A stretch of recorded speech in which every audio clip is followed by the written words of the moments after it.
alaikum.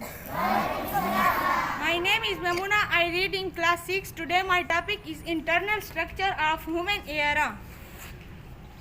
Human ear, we hear sound through our ears. Human ear consists of three parts: outer ear, middle ear, and inner ear. The first part of the ear is the outer ear.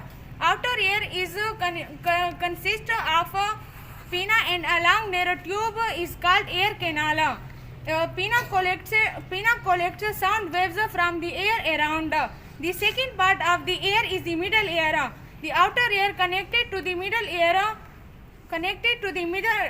ear by a thin membrane called eardrum.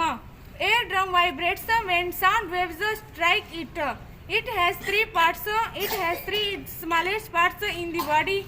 Example: hammer, anvil, and stirrup.